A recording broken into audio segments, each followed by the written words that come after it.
বিশ্ব ইজতেমার প্রথম পর্বে চলছে ইবাদত বন্দেগি। তুরাগ তীরে জুমার নামাজে লাখো মুসল্লির ঢল, ময়দানের সার্বিক ব্যবস্থাপনায় সন্তুষ্টি। যে এই দুনিয়া আমরা যা করতেছি এটা আসলে আমার জন্য না, আমার কাজই না। আমার কাজ ছিল আখিরাতের জন্য প্রস্তুতি তৈরি করা। দুই পর্বে হওয়াতে আমরা একটু স্বস্তির নিঃশ্বাস ফেলতে পারতেছি। টিএসসি দোয়েল চত্বর সড়ক খোলা বন্ধ থাকবে বইমেলার দর্শনার্থী বিবেচনায়। উস্কানিমূলক লেখনির বিষয়ে বাংলা একাডেমিকে সতর্কতার অনুরোধ ডিএমপির।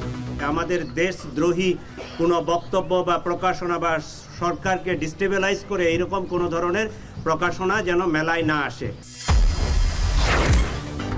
দেশের 5 জেলায় সড়ক দুর্ঘটনায় 11 জন নিহত, গুরুতর 1 জন সহ আহত 13।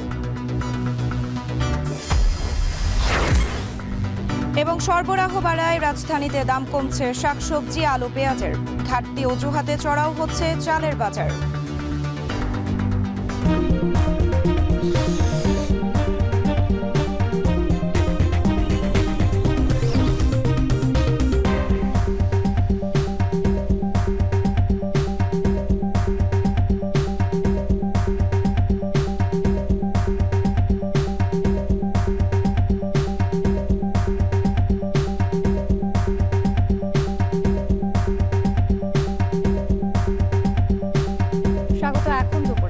আয়োজন জুড়ের সঙ্গে আছি আমরা দুজন, আমি সুমাইয়া রাত্রি এবং আমি তন্ময় কুমার রায়।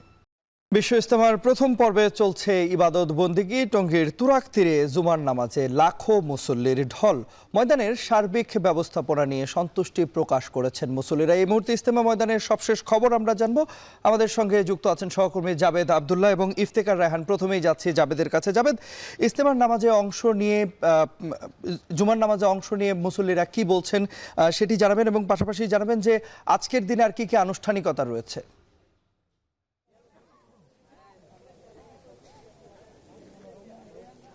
তন্ময়, এরই মধ্যে 58তম বিশ্ব ইজতেমার প্রথম পর্বের প্রথম জুম্মা নামাজ অনুষ্ঠিত হয়েছে। বেলা 1:55 নাগাদ এই জুম্মা নামাজ পরিচালনা করেন মাওলানা জুবায়ের সাহেব। সেই মোনাজাতে বাংলাদেশ সহ সারা বিশ্বের মুসলিম উম্মার জন্য শান্তি কামনা, সমৃদ্ধি কামনা করা হয়েছে। একই সঙ্গে এই মোনাজাতে বিশেষ করে সারা পৃথিবীতে সমৃদ্ধির কথা বলা হয়েছে, যেন মুসলিম উম্মার মধ্যে নিজেদের মধ্যে বিভেদ, হানাহানি, সহিংসতা এগুলো যেন বন্ধ হয়। আপনি যে আমলের কথা বলছিলেন সেটা হলো যে ফজরের পর থেকেই মূলত আমল চলছিল বিভিন্ন খিত্তায়, এবং এই যে বিশাল যে সামিয়ানা দেখছেন পুরো তাঁবুতে ঢাকা, এই যে তুরাগ তীরে প্রায় 8 থেকে 10 লাখ মুসল্লি এর মধ্যে অংশগ্রহণ করেছে। সেই অংশগ্রহণের মধ্যে ফজরের নামাজের পরপরই আমবয়ানের মধ্য দিয়ে এই প্রথম দিনের যে আনুষ্ঠানিকতা সেটি শুরু হয়। আপনি জানেন যে মুসলিম বিশ্বের এটি দ্বিতীয় বৃহত্তম একটি মুসলিম জমায়েত। এই মুসলিম জমায়েতে মূলত নবীওয়ালা যে কাজ, নবী যে দায়ী ছিলেন দিনের, অর্থাৎ ইসলাম ধর্ম প্রচার করতেন, তিনি ইসলামের দিকে আহ্বান করেছেন মানুষকে। সেই দাওয়াতই মূলত এই ইজতেমা ময়দান থেকে ধর্মপ্রাণ মুসল্লিদের মধ্যে প্রচার করা হচ্ছে, এবং এখান থেকে ধর্মীয় শিক্ষা অনুশাসন শেষ করে এই মুসল্লিরা কিন্তু পরবর্তীতে দেশের আনাচে কানাচে ছড়িয়ে যাবে ধর্মের দাওয়াত নিয়ে। তন্ময়, একটু জানিয়ে রাখি, এটি একটি আসল জীবন ব্যবস্থা, সঠিক জীবন ব্যবস্থা, এটি একটি শৃঙ্খলা, একটি নবুয়তি, এটি একটি দামি কাজ। এখান থেকে মানুষ রিসালাত ও হেদায়েতের দাওয়াত নিয়ে পরবর্তীতে কিন্তু দেশ থেকে বিদেশে, জমিন থেকে জমিনে ছড়িয়ে পড়ে হুজুর পাক সাল্লাল্লাহু আলাইহি ওয়াসাল্লামের ঈমান ও আমল সম্পর্কে মানুষকে দাওয়াত দেওয়ার জন্য। তো তন্ময়, আপনি নিশ্চয়ই দেখতে পাচ্ছেন যে এরই মধ্যে জুম্মা নামাজ শেষ হয়েছে।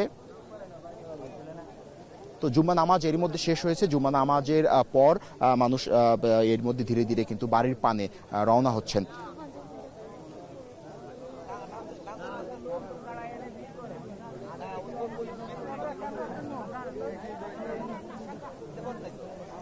একটু জানিয়ে রাখি যে ওলামা মাশায়েখ ও সুরাই নিজামের মুরব্বীরা জানিয়েছে যে এবারের বিশ্ব ইজতেমায় 8 থেকে 10 লাখ মুসল্লির সমাগম হবে। আপনি নিশ্চয়ই ছবিতে ক্যামেরায় দেখতে পাচ্ছেন 160 একর জায়গা ছাপিয়ে কিন্তু এরই মধ্যে টঙ্গীর আশেপাশে, গাজীপুরের আশেপাশে কিন্তু মুসল্লিরা অবস্থান নিয়েছে, নামাজ আদায় করেছে।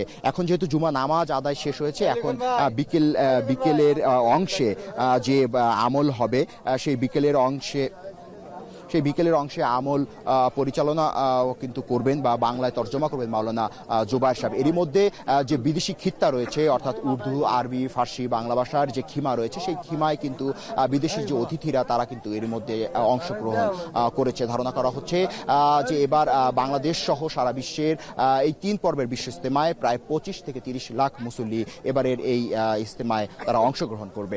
তন্ময়, এই ছিল আমার কাছে ইজতেমা ময়দান থেকে সবশেষ তথ্য। জাভেদ, নিশ্চয়ই পরবর্তীতে আমরা আবার আপনার সঙ্গে যুক্ত হব। এই পর্যায়ে আমরা যেতে চাই সহকর্মী ইফতেখার রায়হানের কাছে। ইফতেখার, জানাবেন যে আমরা ইজতেমা ময়দানে মুসল্লিদের যেই সার্বিক নিরাপত্তা ব্যবস্থা রয়েছে সেটির তথ্য আপনার কাছে জানতে চাই, কেমন রয়েছে এবং একই সঙ্গে কোনো রকম ভোগান্তির অভিযোগ রয়েছে কিনা মুসল্লিদের?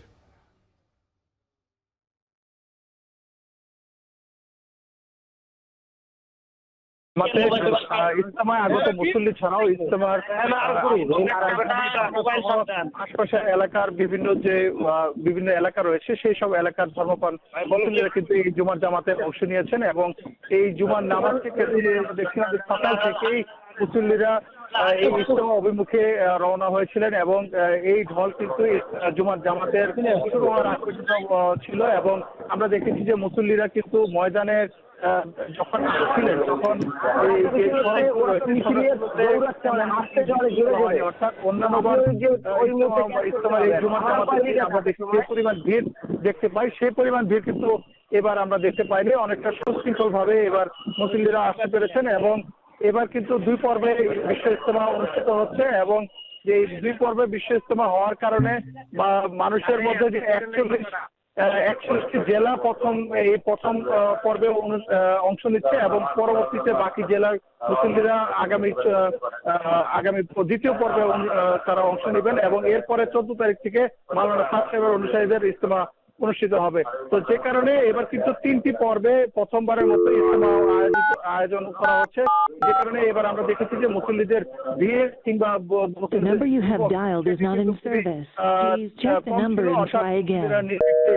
আসতে পেরেছেন।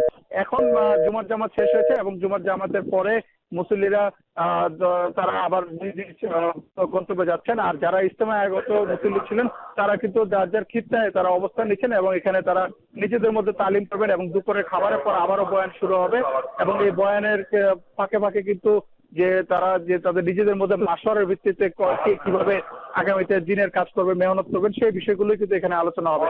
এবং আমরা এই জুমার জামাতকে কেন্দ্র করে দেখেছি যে ইজতেমা ময়দান এবং এই আশপাশের এলাকায় কড়া নিরাপত্তা বলয় তৈরি করা হয়েছিল, 5 স্তরের নিরাপত্তা ব্যবস্থা ছিল।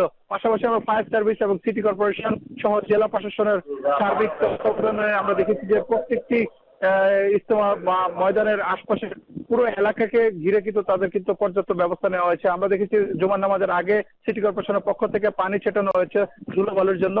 পাশাপাশি এখানে যারা আসছেন এবং যারা এখন জুমার জামাত শেষে বাড়ি ফিরবেন তাদের যাতায়াত নির্বিঘ্ন করার জন্য ট্রাফিক পুলিশের পক্ষ থেকে কিন্তু বেশ কিছু উদ্যোগ নেওয়া হয়েছে। ট্রাফিক পুলিশের পক্ষ থেকে ঢাকা ময়মনসিংহ মহাসড়কের টঙ্গী এলাকায় পণ্যবাহী যান চলাচল সীমিত রাখা হয়েছে, তবে ফ্লাইওভারের উপর দিয়ে কিন্তু সব ধরনের যানবাহন চলাচল করছে। পাশাপাশি ইজতেমা সড়ক যেটি কামালপাড়া সড়ক এবং আব্দুল্লাহপুরের যে বেরিবাদ সড়কটি রয়েছে সেই সড়কতেও কিন্তু যান চলাচল সীমিত রাখা হয়েছিল। তবে এখন যেহেতু জুমার নামাজ শেষ হয়েছে এখন এই জুমার নামাজের পরে কিন্তু যানবাহন চলাচল আবার পুরোদমে চলছে এবং বলা চলে যে এবারই প্রথম 3 ধাপে বিশ্ব ইজতেমা অনুষ্ঠিত হচ্ছে, যে কারণে মুসল্লিরা নির্বিঘ্নে ইজতেমা ময়দানে আসতে পেরেছেন। তো সবকিছু মিলিয়ে ইজতেমা এই ছিল আমার কাছে সবশেষ তথ্য।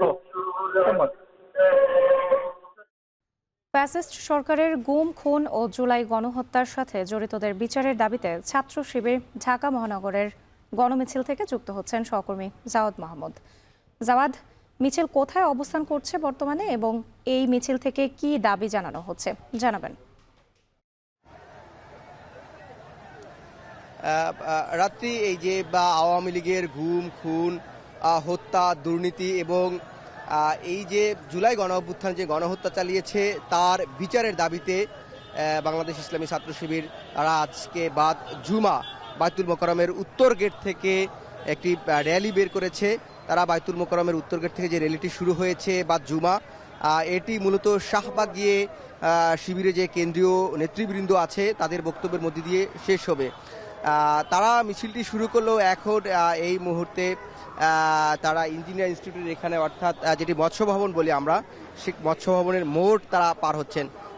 আজকে এই যে মিছিলটি হচ্ছে সেখানে শিবিরের ঢাকা মহানগর, অর্থাৎ ঢাকা মহানগর উত্তর, দক্ষিণ, পূর্ব, পশ্চিম, তাদের যে শাখাগুলো আছে সেই শাখার সব নেতাকর্মীরা এবং সমর্থকরা এই মিছিলে অংশগ্রহণ করেছে।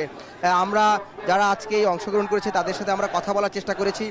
তারা বলছেন যে ছাত্রলীগকে যেমন নিষিদ্ধ করা হয়েছে, শুধু নিষিদ্ধই নয়, তাদের বিচারের দাবি করতে হবে এবং আওয়ামী লীগ নিষিদ্ধের দাবি কিন্তু এখান থেকে উঠেছে।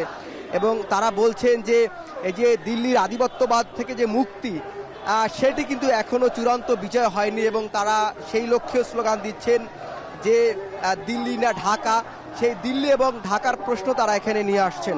এবং আরেকটি বিষয় তারা বলছেন যে আওয়ামী লীগের তৃণমূল পর্যায়ে যারাই, যেসব নেতাকর্মীরাই দমন পীড়ন, গুম খুনের সাথে জড়িত ছিল এবং অর্থনৈতিক কেলেঙ্কারির সাথে জড়িত ছিল, অবৈধভাবে যারা অর্থ উপার্জন করেছে, বিদেশে টাকা পাচার করেছে, তাদের প্রত্যেককে বিচারের আওতায় আনতে হবে।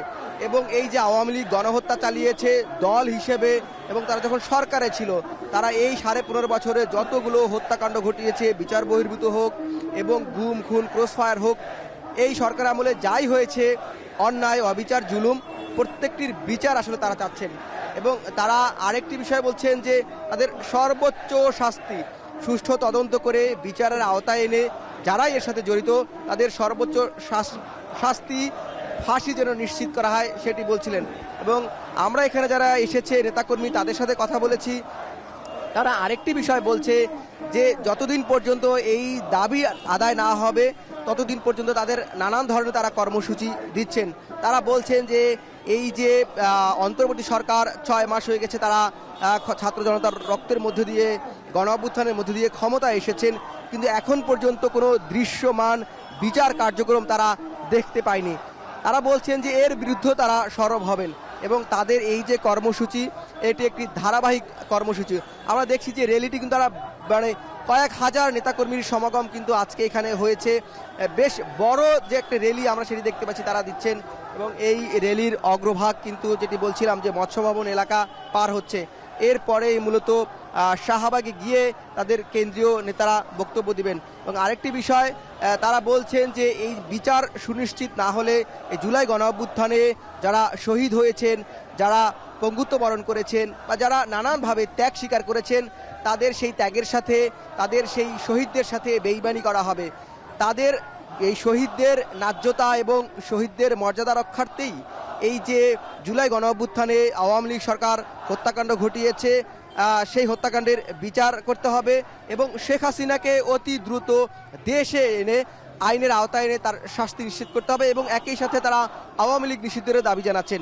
এই ছিল আমার কাছে ছাত্র শিবিরের ঢাকা মহানগরীর এই যে শেখ হাসিনা এবং আওয়ামী লীগ সরকারের যে বিচার বহির্ভূত হত্যাকাণ্ড, গুম খুন, গণহত্যার বিচারের দাবিতে র্যালি, তার সবশেষ। কাল থেকে শুরু হচ্ছে অমর 21শে বইমেলা। জুলাই গণ অভ্যুত্থানের আবহে সাজানো হয়েছে এবারের বইমেলা। প্রস্তুত মেলার স্টল, প্যাভিলিয়নগুলো। প্রাণের মেলার জন্য মুখিয়ে আছেন পাঠকরা। পরবর্তী পরিস্থিতিতে লেখক প্রকাশকদের কাছেও এই এক ভিন্ন বইমেলা। মেলার পুরো মাস জুড়ে শৃঙ্খলা ও নিরাপত্তার প্রত্যাশাও তাদের। পরিসরের বিবেচনায় এটিকে সবচেয়ে বড় বইমেলা বলছে বাংলা একাডেমি। আবু বকর মুনের ক্যামেরায় আরো জানাচ্ছেন ফরহাদ বিন নূর।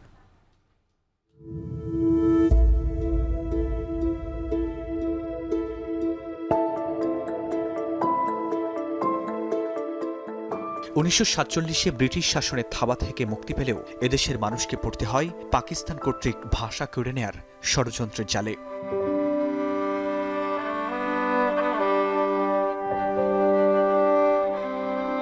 তারপর 52 ভাষা আন্দোলন, শহীদ হন রফিক, সালাম, বরকত, জব্বার, আসে বিজয়।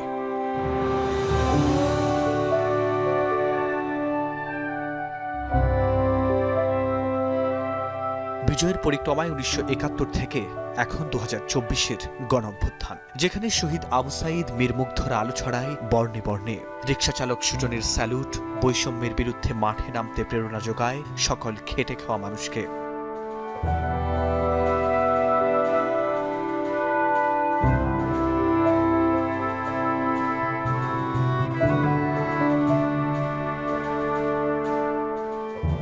অভ্যুত্থান পরবর্তী বাংলাদেশের বইমেলায় তাই তো জুলাইয়ের স্মৃতিচিহ্ন, আবহে অভ্যুত্থান।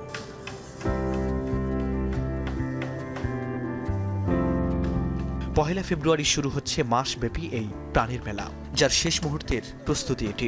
বাংলা একাডেমি প্রাঙ্গণ এবং সোহরাওয়ার্দী উদ্যানের মাঠে এভাবে সারি সারি স্টল প্যাভিলিয়ন রূপ নিয়েছে মেলার। অপেক্ষায় মুখিয়ে পাঠকরাও। বই মেলা তো আমাদের প্রাণের মেলা। তো আমি ছোটবেলা থেকে অনেক বই পড়ুয়া, বই পড়তে ভালোবাসি। তো সেখান থেকে আমার সবসময় বইমেলা আসা হয়। বইমেলা তো আসলে আমাদের অনেকটা আসলে আকাঙ্ক্ষার জায়গা, স্বপ্নের জায়গা।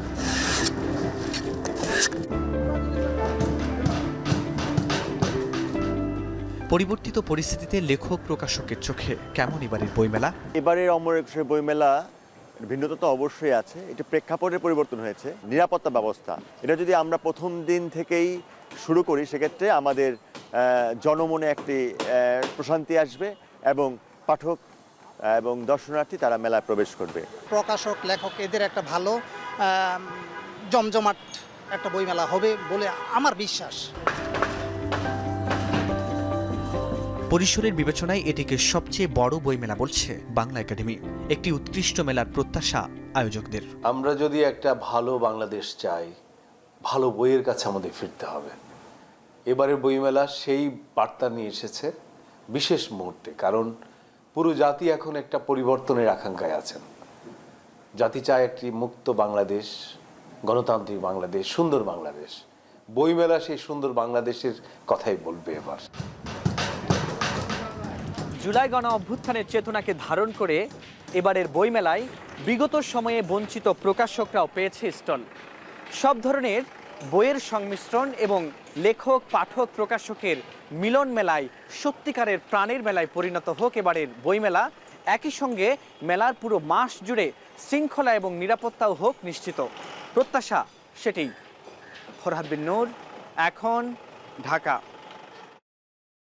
অমর একুশে গ্রন্থমেলা ঘিরে প্রথমবারের মতো টিএসসি থেকে দোয়েল চত্বরের রাস্তা দর্শনার্থীদের উপর নির্ভর করে কখনো এই পথ খোলা থাকবে, আবার কখনো বন্ধ থাকবে বলে জানিয়েছেন ডিএমপি কমিশনার শেখ মোহাম্মদ সাজ্জাদ আলী। সকালে গ্রন্থমেলা পরিদর্শন করে তিনি সাংবাদিকদের এসব কথা বলেন। এ সময় তিনি আরও বলেন, বাণিজ্য মেলার মতো বইমেলায় খাবারের গলাকাটা দাম রাখা যাবে না। নিরাপত্তার জন্য বইমেলা সহ রাতে ঢাকা বিশ্ববিদ্যালয় এলাকাতে সার্চ লাইটের ব্যবস্থা করা হবে বলেও জানিয়েছেন ডিএমপি কমিশনার। যে বাণিজ্য মেলায় হোটেলগুলা এবং ফুডকোর্টগুলোতে খাদ্যদ্রব্যের দাম 3 গুণ আদায় করা হয়, যেটা ঠিক না। আমি আমার অফিসারদেরকেও রিকোয়েস্ট করবো এই দিকে যেন খেয়াল রাখে। কোনো বইয়ের ভিতরে এই উস্কানিমূলক কথা লেখা আছে, এটার জন্য ওনারা স্ক্যানিং করে ভেটিং করে স্টলে উপস্থাপন করেন। আমি আশা করি ওনারা ওনাদের দায়িত্ব সঠিকভাবে পালন করবেন। নিষিদ্ধ ঘোষিত ছাত্রলীগের অনেক নেতাকে আমরা ইতিমধ্যে অ্যারেস্ট করেছি, তারা বন্দি আছে। আর তারা যদি এরকম কোনো অ্যাটেম্প নেয় অবশ্যই আমরা ব্যবস্থা নিব। তিতুমির কলেজকে বিশ্ববিদ্যালয়ের দাবিতে কয়েকদিন ধরে অনশন করছেন শিক্ষার্থীরা। শুক্রবার ছুটির দিনেও অব্যাহত আছে তাদের অবস্থান। এ বিষয়ে বিস্তারিত জানাতে তিতুমির কলেজের সামনে থেকে আমাদের সঙ্গে যুক্ত আছেন সহকর্মী সাজিদ আরাফাত। চলে যাচ্ছে তার কাছে। সাজিদ, জানাবেন যে গতকাল মন্ত্রণালয়ের 2 দফা আলোচনায় সমাধান আসেনি, এখন কি বলছেন অনশনরত শিক্ষার্থীরা এবং 7 কলেজ নিয়ে নতুন বিশ্ববিদ্যালয় প্রসঙ্গেই বা তাদের বক্তব্য কি?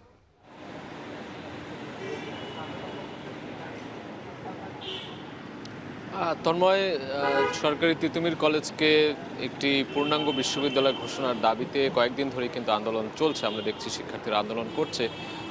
আজ তৃতীয় দিনের মতো আমরা সকাল থেকে দেখছি এখানে অবস্থান কর্মসূচি, যেটি আমরণ অনশন। বেশ কিছু শিক্ষার্থী এখানে রয়েছেন, এখন আমরা দেখছি। সকাল থেকে দেখছিলাম, তাদের সাথে কথা বলার চেষ্টা করছি। তারা যেটি বলছেন যে পূর্ণাঙ্গ বিশ্ববিদ্যালয় হিসেবে রাষ্ট্রীয় স্বীকৃতির যে দাবি তাদের, সেই বিষয়টির ঘোষণা একেবারে সরকারের পক্ষ থেকে না আসা পর্যন্ত তারা কিন্তু এই যে আমরণ অনশন, সেই অনশন চালিয়ে যাবেন বলে আমাদেরকে জানিয়েছেন। আমরা সকাল থেকে দেখেছি এখানে আরও কিছু শিক্ষার্থী ছিলেন, তবে এখানে জুমার নামাজের সময় তারা এই যে তাদের কলেজের যে মূল ফটক, সেই ফটকের সামনের রাস্তায় তারা জুমার নামাজ আদায় করেছেন। তারপরে কিন্তু অনেকেই চলে গিয়েছেন। তবে যারা আমরণ অনশন করছেন তারা কিন্তু এখানেই এখনও অবস্থান করছেন, আমরা দেখছি। এবং কয়েকদিন ধরেই আমরা দেখছিলাম যে তিতুমির কলেজকে বিশ্ববিদ্যালয়ের দাবিতে যে উত্তাল অবস্থা চলছিল, রাস্তা অবরোধ করে এখানে তারা অবস্থান নিয়েছিলেন। তবে আজকে সামনের যে রাস্তাটি সেই রাস্তাটি গাড়ি চলাচলের জন্য ছেড়ে দিয়ে তারা মূল ফটকের সামনে এখানে বসে পড়েছেন আমরা দেখছি। এবং গতকাল শিক্ষা মন্ত্রণালয়ের পক্ষ থেকে ঊর্ধ্বতন কর্মকর্তারা এসেছিলেন, তারা যে আশ্বাস দিয়েছিলেন তাদের সমাধানের করার জন্য, তবে সেই আশ্বাসে তাদের মন গলেনি। তারা বলছেন যে একেবারে বিশ্ববিদ্যালয় পূর্ণাঙ্গভাবে ঘোষণা দেওয়ার যে রাষ্ট্রীয় স্বীকৃতি সেটি দিতে হবে, সেটি যতক্ষণ না পর্যন্ত দেয়া হয় ততক্ষণ তাদের এই আন্দোলন বা আমরণ অনশন তারা চালিয়ে যাবেন বলে জানিয়েছেন। তবে বিশ্ববিদ্যালয় করার ক্ষেত্রে কি কি যৌক্তিকতা রয়েছে সেগুলো হয়তো শিক্ষা মন্ত্রণালয় বা শিক্ষা উপদেষ্টা রয়েছেন যারা ঊর্ধ্বতন কর্মকর্তা, তারা সেটি পর্যবেক্ষণ করবেন, পর্যালোচনা করবেন। সেই বিষয়গুলো কেন্দ্র করেই পরবর্তীতে হয়তো সমাধানের যে আশ্বাস বা সমাধানের যে বিষয়গুলো সেগুলো হয়তো আসবে। তবে এই মুহূর্তে শিক্ষার্থীরা যে আন্দোলন চালিয়ে যাচ্ছেন, আরও কতদিন চালিয়ে যাবেন সেটি এখন দেখার বিষয়। আমরা এখানে শিক্ষার্থীদের সাথে কথা বলার চেষ্টা করেছি, তারা যেটি বলছেন যে তাদের দাবি আদায় না হওয়া পর্যন্ত তারা এটি আমরণ অনশন চালিয়ে যাবেন। তো এই ছিল তৃতীয় দিনের যে আন্দোলন কর্মসূচি চলছে তার সবশেষ খবর। তিতুমির কলেজকে বিশ্ববিদ্যালয়ে রূপান্তরের দাবিতে চলমান আমরণ অনশন কর্মসূচির বিস্তারিত খবরাখবর আমাদেরকে জানাচ্ছিলেন সাজিদ আরাফাত। দেশের 5 জেলায় সড়ক দুর্ঘটনায় 11 জন নিহত হয়েছেন। এর মধ্যে রংপুরে পৃথক 3টি দুর্ঘটনায় নিহত হয়েছেন 5 জন। এসব ঘটনায় গুরুতর 1 জন সহ আহত হয়েছেন অন্তত 13 জন। পুলিশ জানিয়েছে সকালে রংপুরের নবদিগঞ্জ এলাকায় ঢাকা থেকে ছেড়ে আসা কুড়িগ্রামগামী একটি বাসের ধাক্কায় মাহিন্দ্রা অটোরিকশার 3 যাত্রী নিহত হন। এই দুর্ঘটনায় আরও 1 জন গুরুতর আহত হয়েছেন। তাৎক্ষণিক হতাহতদের পরিচয় জানা যায়নি। নিহতদের মরদেহ উদ্ধারের পর রংপুর মেডিকেল কলেজ হাসপাতালে পাঠানো হয়েছে। এছাড়াও নাজিরের হাট ও বড়দরগা বাজারে বাসের ধাক্কায় নিহত হয়েছেন আরও 2 জন। এদিকে টাঙ্গাইলের কালীহাতিতে সড়ক দুর্ঘটনায় মারা গেছেন এক মোটরসাইকেল আরোহী। আর কুষ্টিয়ার মিরপুরের তালবাড়িয়ায় ট্রাক সিএনজি মুখোমুখি সংঘর্ষে নিহত হয়েছেন আরও 2 জন। এছাড়া ময়মনসিংহ নগরীর দিঘারকান্দা ও চাঁদপুরের গাছতলা চৌরাস্তায় মোটরসাইকেল দুর্ঘটনায় মারা গেছেন আরও 3 জন।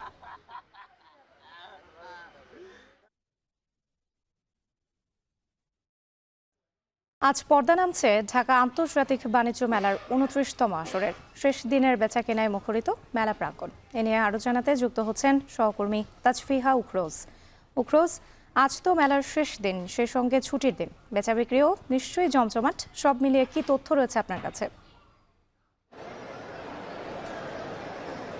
রাত্রি যেমনটি আপনি বলছিলেন, ঢাকা আন্তর্জাতিক বাণিজ্য মেলার 29তম যে আসর তার পর্দা নামছে আজ, এবং যেহেতু আজ মেলার শেষ দিন এবং সরকারি ছুটির দিন, তো সব মিলিয়ে আসলে এই মেলা প্রাঙ্গণ আসলে ক্রেতা বিক্রেতাদের মুখরিত হয়ে আছে। এবং আমরা সকাল থেকেই মেলা প্রাঙ্গণ ঘুরে দেখেছি এবং ক্রেতা বিক্রেতাদের সাথে কথা বলেছি, এবং বিক্রেতারা আসলে বলছেন এই পুরো 1 মাসব্যাপী যে বাণিজ্য মেলা তারা যে সংখ্যার বেচাকেনা আশা করেছিলেন তারা পূরণ করতে পেরেছেন। তবে এর উল্টো চিত্র আমরা কিছু কিছু দোকানে দেখতে পেয়েছি। তো দোকানিরা সেখানে বলছেন যে তাদের যে আশা বা লক্ষ্যমাত্রা ছিল সে অনুযায়ী আসলে বেচাকেনা তারা করতে পারেনি, এবং তারা এই অভিযোগও করেছেন যে অন্যান্য বছরগুলো অর্থাৎ বিগত বছরগুলোতে তারা যে পরিমাণ বেচাকেনা করেছেন তা এই বছরের তুলনায় আসলে বেশি ছিল। অর্থাৎ এই বছর তাদের বেচাকেনা বেশ অনেকটাই কম হয়েছে, এবং এর জন্য তারা আসলে পারিপার্শ্বিক অবস্থাকে দায়ী করছেন। এছাড়া আমরা ক্রেতাদের সাথে কথা বলেছি, ক্রেতারা আসলে বলছেন যে এই মেলায় এসে তারা বেশ উচ্ছ্বসিত, এবং এখানে যে পণ্যগুলো রয়েছে সেগুলো যেহেতু আজ শেষ দিন সেহেতু তারা পণ্যের অনেক ধরনের মূল্য ছাড়ের দেখা পেয়েছে, এবং সেই মূল্য ছাড়ে আকৃষ্ট হয়ে তারা আসলে বিভিন্ন ধরনের পণ্য কিনছেন। সেখানে রয়েছে ফার্নিচার থেকে শুরু করে ক্রোকারিজ আইটেম বা ঘর সাজানোর বিভিন্ন সামগ্রী, এবং সেই দোকানগুলোতে তারা ভিড় করছেন এবং সেখান থেকে কেনাকাটা করছেন। এবং অফারের বিষয়ে আপনি জানতে চাচ্ছিলেন, যেহেতু আজ মেলার শেষ দিন সেহেতু আসলে প্রত্যেকটি স্টলে আমরা দেখতে পেয়েছি যে প্রথম দিনের তুলনায় আজ অফারের যে হার তা আসলে অনেক বেশি ছিল, এবং তাতে আকৃষ্ট হয়ে ক্রেতার সংখ্যা আসলে বাড়ছে।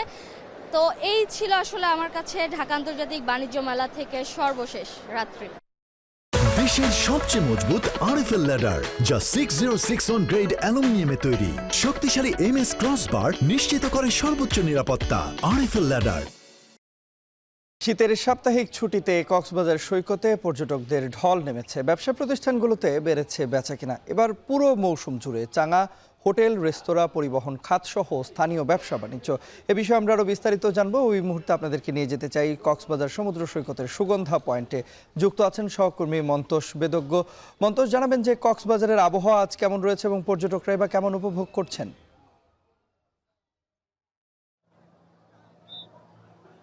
তন্ময়, আবহাওয়া বেশ চমৎকার রয়েছে সকাল থেকে, এবং আমরা দেখছি যে পুরো পর্যটন মৌসুমে একটা উৎসব মুখরতা আসলে পর্যটন খাতে বিরাজ করছে, এবং এখানে যারা পর্যটন খাতের সাথে যেসব ব্যবসায়ীরা জড়িত রয়েছেন, ছোট বড় সবাই কিন্তু একটা উচ্ছ্বাসের সাথে আসলে এই সময়টা কাটাচ্ছেন, এবং যে আশা নিয়ে তারা এই মৌসুম শুরুর আগে বিনিয়োগটা করেছিলেন সেই বিনিয়োগটা তারা উঠিয়ে নিতে পারছেন। এই জন্য তারা তাদের মাঝে স্বস্তি যেমন আছে, আনন্দ তেমন আছে, এবং তারা এই যে সময়টা আসলে কাটছে মৌসুমের শুরু থেকে, বিশেষ করে অক্টোবরের মাঝামাঝি সময় থেকে, এই সময়টা যাতে সামনের দিনগুলোতে অব্যাহত থাকে সেটি তারা আসলে প্রত্যাশার কথা বলছিলেন। আমরা সৈকতে এখানে দেখেছি যে সকাল থেকে বিপুল পর্যটকের উপস্থিতি রয়েছে। সৈকতের সুগন্ধা, লাবণী এবং কলাতলী পয়েন্টে সবগুলো পয়েন্টেই উপচে পড়া ভিড় আসলে সকাল থেকে ছিল।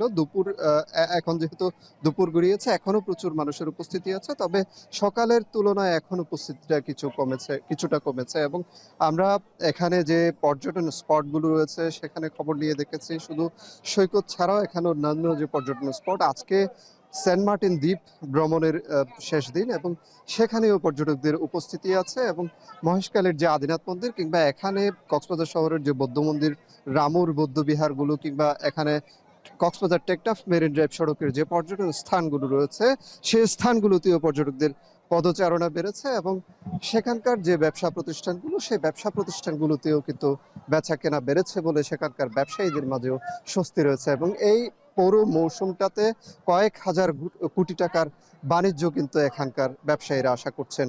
এই ছিল তন্ময় আমার কাছে সবশেষ। সরবরাহ বাড়ায় রাজধানীর বাজারগুলোতে কমতে শুরু করেছে শাকসবজি, আলু ও পেঁয়াজের দাম। তবে ঘাটতির অজুহাতে আরও চড়াও হয়ে উঠেছে চাল ও তেলের বাজার। মাছের বাজার বাড়তি হলেও অপরিবর্তিত রয়েছে মুরগি ও মাংসের বাজার।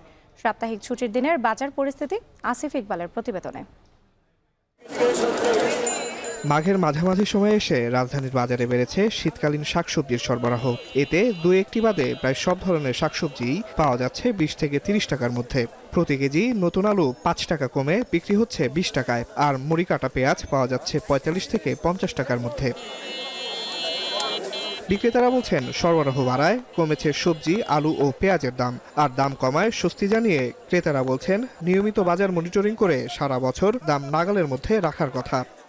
শসা হইল 20 টাকা, সিম 15 টাকা, টমেটো এটা 20, গাজর 30, 2 কেজি 50। বাংলাদেশের প্রেক্ষিতে সিন্ডিকেটের প্রবলেমটা বেশি, কারণ সিন্ডিকেটটা যদি ভাঙা যায় তাহলে কিন্তু সবজি বাজারটা কিছুটা কম থাকবে।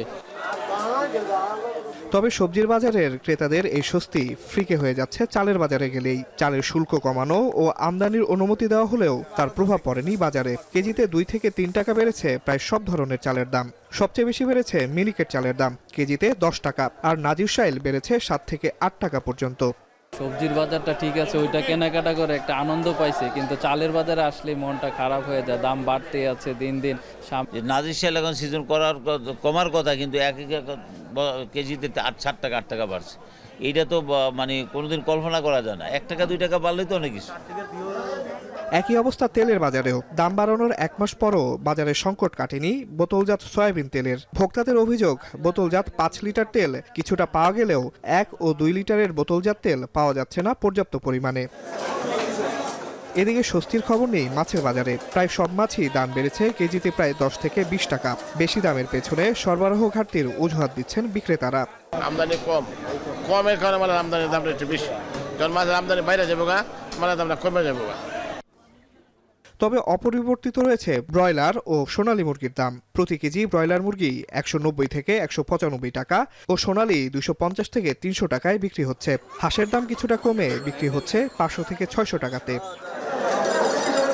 অপরিবর্তিত আছে মাংসের বাজারও। প্রতি কেজি গরুর মাংস বিক্রি হচ্ছে 750 থেকে 800 টাকা, আর খাসির মাংস বিক্রি হচ্ছে 1200 টাকা কেজি দরে। আসিফ ইকবাল খান, এখন, ঢাকা। চট্টগ্রামে 8,000 কোটি টাকার জলাবদ্ধতা প্রকল্পে বিপুল দুর্নীতি, অনিয়ম ও লুটপাট হয়েছে বলে মন্তব্য করেছেন শিল্প উপদেষ্টা আদিলুর রহমান। শুধু তাই নয়, বদ্দারহাটের বারুইপাড়া খাল খননের সময় জমি অধিগ্রহণে স্বজনপ্রীতির কারণে খালের গতিপথ পাল্টে গেছে বলেও মন্তব্য করেন সিটি মেয়র। তবে প্রকল্প বাস্তবায়নকারী সংস্থা সিডিএ পাল্টা অভিযোগ এনে বলেছে সিটি কর্পোরেশনের গাফিলতিতেই নগরীতে জলাবদ্ধতা তৈরির জন্য দায়ী। এজন্য তাদের কর্মকর্তাদের বিরুদ্ধে শাস্তিমূলক ব্যবস্থা নেওয়া উচিত। আরও জানাচ্ছেন হোসেন জিয়াদ। চট্টগ্রাম নগরীর ১৬ শহর এলাকায় জামিয়া সুন্নিয়া খাল দেখে বোঝা যায় এ খালের নিকট অতীতে আবর্জনা পরিষ্কার করেনি কোনো সংস্থা। ভ্যান, ফ্রিজ সহ ময়লার পাহাড়ে ঢাকা পড়েছে খাল। নগরীর ৫৭টি খালের মধ্যে এমন চিত্র অন্তত ২১টি খালের। বাকি ৩৬টি খালে জলাবদ্ধতা প্রকল্পের কাজ চললেও এসব খাল রয়ে গেছে প্রকল্পের বাইরে। সকালে খালে জলাবদ্ধতা প্রকল্পের কাজ পরিদর্শনে আসেন শিল্প উপদেষ্টা, মেয়র, বিভাগীয় কমিশনার সহ সরকারি বেসরকারি কর্মকর্তারা। শিল্প উপদেষ্টা বলেন, বিগত সরকারের সময় এই প্রকল্পে অনিয়ম, অর্থ লুটপাট আর দুর্নীতি হয়েছে, ছিল না যথাযথ সমন্বয়। ফলে কয়েক বছর ধরে কাজ চললেও সুফল পায়নি মানুষ। ব্যাপক লুটপাটের শিকার হয়েছিল, তাই জনগণের যে কাজগুলো হবে সেই কাজগুলো করা হয়নি। খাল বন্ধ করে দিয়ে জায়গা দখল, মাটি, ময়লা সমস্ত কিছু এটা সরাতে যে কাজটা, যে উদ্যোগটা, সেই উদ্যোগটা শুরু হয়েছে। এইবারের বর্ষায় আমরা যত দূর পানি বদ্ধতা কমিয়ে আনতে পারি। এ সময় সিটি মেয়র বলেন, দখল দূষণে নগরীতে হারিয়ে যাওয়া ২১টি খাল নতুন করে উদ্ধারে নেমেছে সিটি কর্পোরেশন। এজন্য ১০০ কোটি টাকা বরাদ্দ চাওয়া হয়েছে, পাওয়া গেছে মাত্র ১০ কোটি। মেয়র অভিযোগ করেন, বহদ্দারহাটে বারুইপাড়া খাল খননের সময় জমি অধিগ্রহণে স্বজনপ্রীতি হয়েছে, এতে খালের গতিপথ পাল্টে গেছে। আঁকা বাঁকা করে ফেলেছে কার জমি রক্ষা করার জন্য। কাজে এই যে একটা দুর্নীতি এবং সব দিক দিয়ে যে স্বজনপ্রীতি, এই যে একটা চিন্তাভাবনা, এগুলি থেকে কিন্তু আজকে আমাদেরকে বেরিয়ে আসতে হবে এবং আমরা সবাই মিলে সমন্বয়ের মাধ্যমে আমরা আশা করছি চট্টগ্রাম শহরকে একটি সুন্দর শহর, পরিচ্ছন্ন শহর, এটা ক্লিন সিটি, গ্রিন সিটিতে এবং হেলদি সিটিতে আমরা নিতে পারবো বলে আমরা আশা করি। অভিযোগের জবাবে সিডিএ বলছে, জলাবদ্ধতার জন্য প্রধান দায়ী সিটি কর্পোরেশন। তারা আবর্জনা পরিষ্কার, খাল খননে ব্যর্থ হয়ে দোষ চাপাচ্ছে। এজন্য তাদের কর্মকর্তাদের বিরুদ্ধে ব্যবস্থা নেওয়া উচিত। নালা ড্রেন কিন্তু আমাদের কাজ না, এটা সিটি কর্পোরেশন ওয়াসার কাজ। আপনি যদি এখন ৩৬টা খাল নিয়ে আমরা করছি, আপনি যদি একটা খালও করতে না পারেন, একটা যদি ১০-১৫ বছর ফেলে দেন, তাহলে আপনি বাকি ২১টা খাল কীভাবে করবেন? এটা আমি মনে করি যে এটা হচ্ছে যোগ্যতা অদক্ষতার প্রশ্ন, যে যোগ্যতা ছিল না বলেই তারা কিন্তু এই কাজটা ডিলে করেছে। প্রায় ৮,০০০ কোটি টাকার জলাবদ্ধতা নিরসন প্রকল্পের আওতায় চলমান কাজ মনিটরিংয়ে সম্প্রতি ৪ উপদেষ্টাকে দায়িত্ব দিয়েছেন প্রধান উপদেষ্টা। তারই অংশ হিসাবে এরই মধ্যে ৪ উপদেষ্টা খাল পরিদর্শন ও মনিটরিং শুরু করেছেন। হোসাইন জিয়াদ, এখন চট্টগ্রাম। এবার আন্তর্জাতিক প্রসঙ্গ। ইউক্রেনকে প্যাট্রিয়ট আকাশ প্রতিরক্ষা ব্যবস্থার ৯০টি ইন্টারসেপ্টর সরবরাহ করেছে ইসরায়েল। মার্কিন সংবাদ মাধ্যম অ্যাক্সিওস নিশ্চিত করেছে এই তথ্য। মস্কোকে পশ্চিম জেরুজালেম জানিয়েছে সহায়তা নয়, বরং যুক্তরাষ্ট্রকে ইন্টারসেপ্টরগুলো ফেরত দিয়ে ইউক্রেনকে ইন্টারসেপ্টরগুলো পাঠানো হয়েছে। তবে অ্যাক্সিওসের প্রতিবেদনে জানানো হয়, হাসিডিক ইহুদিদের ধর্মীয় স্থান কিয়েভের দক্ষিণের শহর ওমানে তীর্থযাত্রায় ইসরায়েলিদের বাধা দেয় জেলেনস্কি। প্যাট্রিয়ট সরবরাহ না করা পর্যন্ত এই নিষেধাজ্ঞা বলবৎ থাকবে বলেও জানান ইউক্রেনীয় প্রেসিডেন্ট। ফলে বাধ্য হয়ে ইউক্রেনকে ইন্টারসেপ্টর সরবরাহ করে ইসরায়েল। এদিকে আকাশ প্রতিরক্ষা ব্যবস্থা সরবরাহের পর কিয়েভে ড্রোন হামলা চালিয়েছে মস্কো। এতে প্রাণ হারিয়েছেন কমপক্ষে ৯ জন।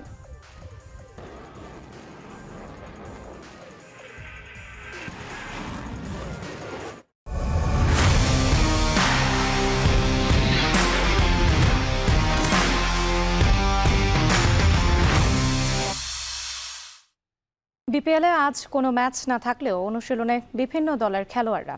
এ বিষয়ে আরও জানাতে যুক্ত হচ্ছেন শেরেবাংলা স্টেডিয়াম থেকে সহকর্মী তাসওয়ার নাফি। নাফি, বরিশাল এবং রংপুর এরই মধ্যে প্লে অফে খেলা নিশ্চিত করে ফেলেছে। অন্যদিকে সিলেটকে হারিয়ে টিকিট কেটে ফেলেছে চিটাগং কিংসও। আগামীকালের ম্যাচ সামনে রেখে আজ কোন দল অনুশীলন করছে, বিস্তারিত জানতে চাই আপনার কাছ থেকে। এই মুহূর্তে মিরপুর অনুশীলন করছেন ফরচুন বরিশাল। আপনি যেটা বললেন যে 4টি দলের মধ্যে 3টি দল ইতিমধ্যেই নিশ্চিত করে ফেলেছেন প্লে অফে কারা যাচ্ছেন, রংপুর, বরিশাল এবং যেটা আপনি বলছিলেন যে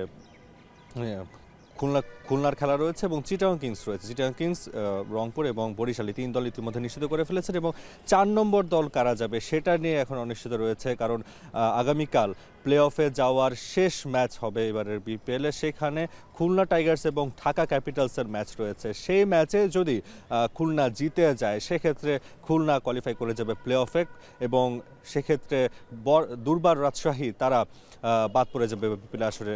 এখন পর্যন্ত দুর্বার রাজশাহী রেসে রয়েছে প্লে অফে যাওয়ার, সেই রেস থেকে ছিটকে যেতে পারে যদি খুলনা সেই ঢাকার সাথে ম্যাচ জিতে যায়। আজকে এই 4 টিম, আগামীকাল যে 4 টিমের খেলা রয়েছে তার মধ্যে মাত্র একটি দল আজকে অনুশীলনের সময় নিয়েছে এবং বাকি 3 দলের মধ্যে কোনো অনুশীলন নেই আজকে। যেমন ঢাকার সাথে যোগাযোগ করা হয়েছে, চিটাগাং এবং খুলনা 3 দল কোনো অনুশীলন রাখেনি আজকে।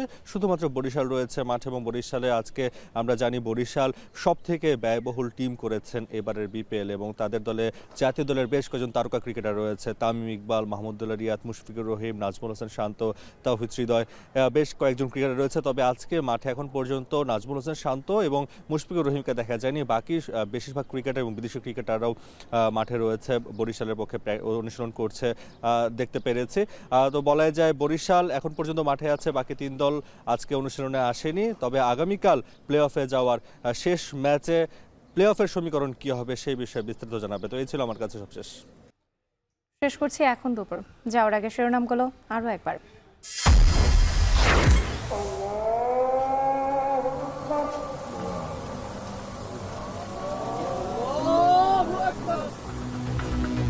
বিশ্ব ইজতেমার প্রথম পর্বে চলছে ইবাদত বন্দেগী। টঙ্গীর তুরাগ তীরে জুমার নামাজে লাখো মুসল্লির ঢল, ময়দানের সার্বিক ব্যবস্থাপনায় সন্তুষ্টি।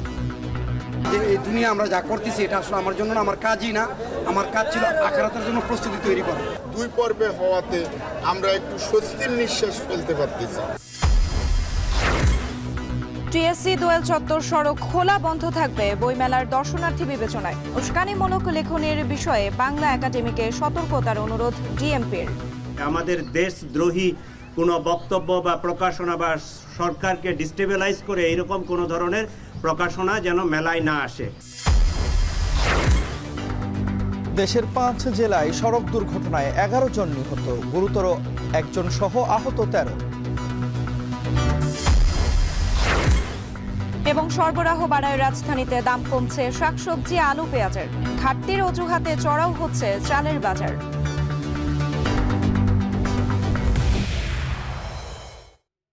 এই ছিল এখন দুপুরের আয়োজনে। এখন টেলিভিশন ওয়েবসাইটে দেখতে ভিজিট করুন www.ekon.tv। ফেসবুকে দেখুন facebook.com/tv.ekon আর ইউটিউবে দেখুন youtube.com/c/ekontv।